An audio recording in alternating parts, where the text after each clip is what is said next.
This is what happened that caused the financial crisis. And it's interesting because I was talking with a good friend of mine just recently who's actually really sophisticated, and he had never even heard of this before and had no idea that this is how the financial crisis got created. Here we have a few different mortgage-backed securities, and what happened was these investment banking firms, these Wall Street firms, money firms, decided to create a new product. And what they did was they said, you know, if we took a little sliver of this security and a little sliver of this security, and we took a couple of little slivers of that security, we can create a new derivative product because it's derived from those, and we'll call it a CDO, a collateralized debt obligation, whatever that means. They created these new securities, and they said, we are able, the way we can do this financial engineering, we are able to increase the return while decreasing the risk. Huh? Now, what did we just establish about that? Allie's got the look I was looking for. She's like, what? Does it make any sense that we can increase the return and truly decrease the risk? Does that make any sense? Guess what? This is what they were selling. And people were buying CDOs like crazy. Higher return with lower risk. I love it. They were selling these CDOs at a premium. They cost more because of that. Now why? Let's say she buys a bunch of those. What is it that Rena really owns? What does she own? Air, paper, a promise? It's something.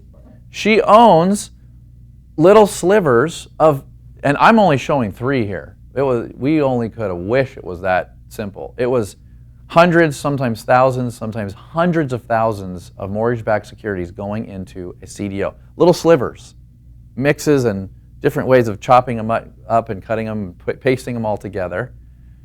So you own little slivers of a bunch of mortgage loans.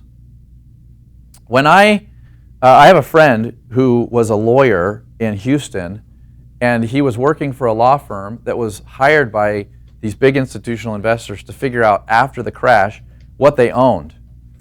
And he said, Cody, you couldn't even imagine the complexity of this stuff. And he's like, we had teams of the smartest lawyers working on these things, and we couldn't unwind them. Couldn't really figure out what exactly it was that we owned. A smart investor would have the lawyer look in the beginning to understand what they were getting, but nobody was doing that, right? It was so good, so juicy, so many people were making so much money. When these first came out, people were kind of a little bit leery about them, but then people were making such high returns. Rena looked like a genius because she had a bunch of these in her portfolio. And Terry said something really interesting that nobody's ever said before, but is really an interesting way of looking at it, is that you're really buying the same thing that you would have bought here, but you're paying more for it because you're supposedly getting a better return with lower risk. Now, here's the crazy thing. They said, well, if CDOs are good, what if we took a bunch of CDOs and took a little sliver of a bunch of CDOs, and we could create a new product, and we're going to call that product a super CDO, or a CDO Squared, depending on how they did it. That's what they'd call it.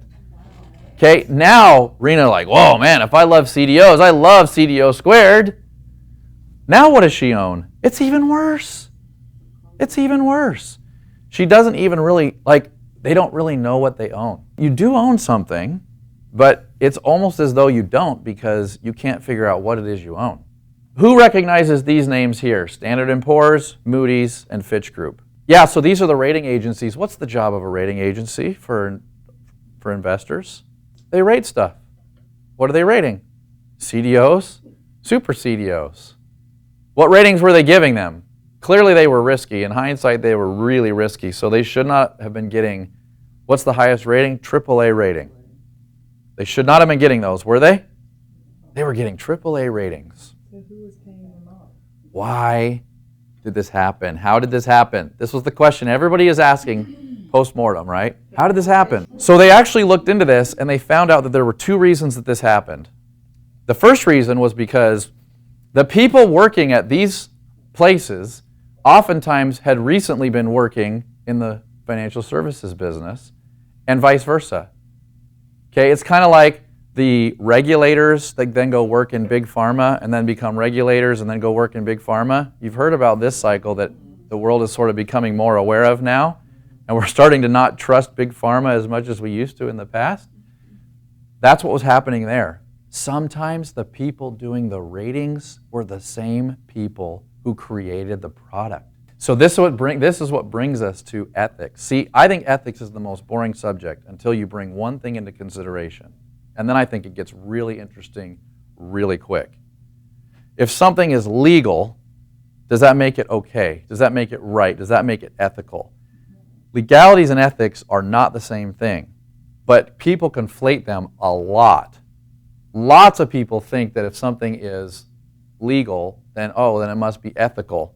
This is actually one of the counter arguments to regulation. This is one of the things I don't love about lots of regulation, because it lulls people to sleep. And they think that, there's somebody else looking out for me. Even these big institutional investors who are buying all of this stuff.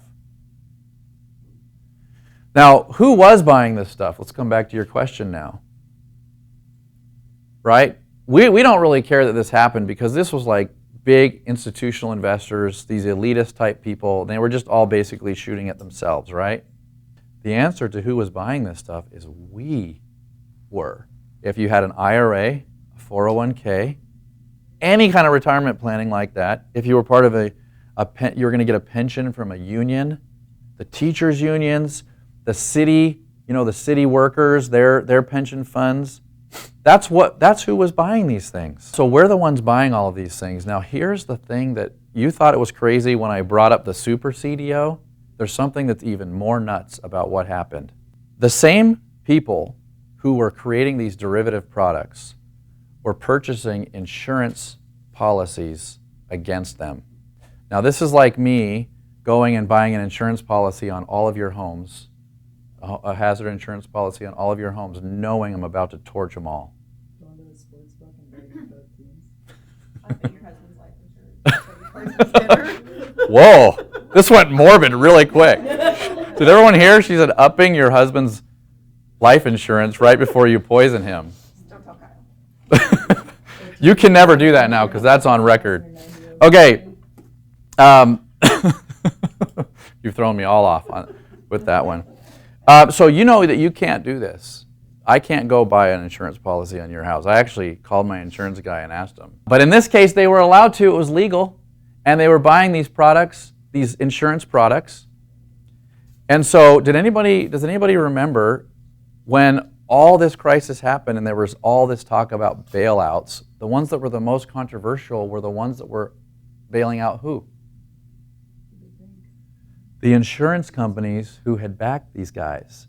Does everybody remember how politically heated the discussion was about whether or not the U.S. taxpayers were going to bail out AIG? AIG is not a U.S. company. And we, the taxpayers who just got done taking it in the shorts for having all these products that turned out to be useless, and there was this massive wealth transfer that occurred, we just got doing that. Now we're going to bail out AIG. And who did AIG have these insurance policies to?